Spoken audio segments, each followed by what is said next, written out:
Thanks for joining us this morning for the 63rd Annual Potato Pickers Special, sponsored in part by Pineland Farms Potato Company, United Ag and Turf Northeast, Cary Medical Center, Outlaw Mowing, Coastal Auto Parts Napa, Agrical Incorporated, Beauregard Equipment, McCrum, Brookville Lime, Dana's Auto Sales, and our coffee break sponsor, Tim Hortons. Good morning and happy Friday. I'm Rothery Sullivan. I'm meteorologist Vanessa Simonik. And this is the Potato Picker Special. We're so excited to have you with us this morning, and we do have a lot of stuff to get through. Of course, we have our harvest memories, trivia, and we'll be joined by Megan Cook from 4-H, so we have a lot to kind of go through. I don't think we have any messages yet this morning, do we? We just have Corey Ryu, who's going on at 6 o'clock this morning. So if you do want to give us the status of your harvest or your farm crew, give us a call at 554-5153. Again, 554-5153. And of course, that's going to be the number that you can also use for trivia and other things throughout the show. So I know throughout the week so far, it's been very hot, and I know some of the farm crews have had some trouble, with that heat.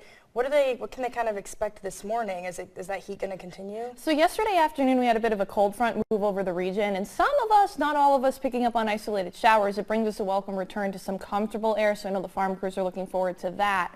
So let's take you past in time just to show you the progression of these showers, and it may be even hard to pick up on this overall just because they're very isolated in nature. So not all of us going to be seeing any beneficial rain, and didn't really see any beneficial rain in the past 24 hours or so. So that's another thing we also keep an eye on in terms of those farm crews, because we don't necessarily like to see those overall bone dry conditions, and that's something we have been seeing overall, and even these spot showers not doing much, if anything, to us. So let's look at the drought monitor that did get released as of yesterday here. Yesterday morning, we had some spots get into that abnormally dry state. So this isn't officially classified as a drought overall yet, but I wouldn't be surprised if this yellow stripe here gets turned into more of a moderate drought overall within the next index that comes out as of Thursday, because that's really when I'm expecting our next chance for some measurable rainfall overall. Here's what it looks like outside our studios this morning. Of course, the sun hasn't come up just yet. Temperature sitting at 56 degrees. Those dew points also into the 50s as well. So we are back to a welcome return to some comfortable air overall. Look at our Mars Hill Mountain camera.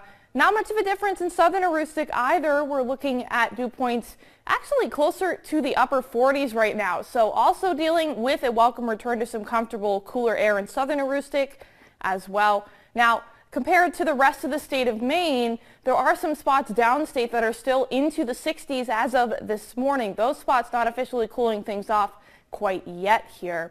Now, we can see where this front lies. It's stalled out. It is down towards our south now. Now, there's a dome of high pressure back behind it, so the system eventually is expected to break apart. It's going to lead us to another round of sunshine when all is said and done going into tomorrow. So you can see some of that cloud cover has lingered on. We're dry as of right now across the state of Maine. All that moisture now down and fixated towards our south. Temperatures this afternoon back a little bit more comfortable for this time of year, into the lower 70s. So we're back to the clear skies eventually. We have that cloud cover locked in place right now. On Futurecast through the hour by hour, just showing you when these clouds exit the region, we're going to see a change in that pattern as we get through the mid to late morning, giving us some filtered areas of sunshine. As we get into the afternoon, we have a better chance of the full sunshine building into the region. That's when I expect us to set these highs for the daytime, just based on that overall. And we are back to falling back closer to average for this time of year into the low to middle 40s with those clear skies. As we head into tomorrow, we're into the 60s, but we'll very likely be very close to where we're expecting those temperatures to lie today, into the upper 60s, low 70s. We're slowly on that cooling trend as we turn things towards the official start of fall, which kicks off on Sunday. So recapping things weather-wise for you today, we have a better chance for sunshine in the afternoon. That's when temperatures are going to reach the lower 70s.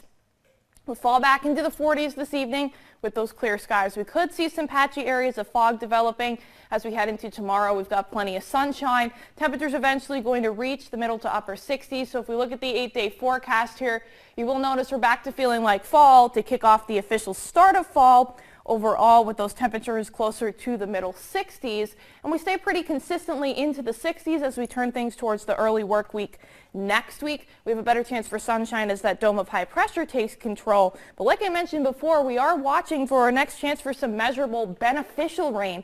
That doesn't look to come into play until most computer models outputting late Wednesday into Thursday, with those shower chances lingering on through the end of the 8-day.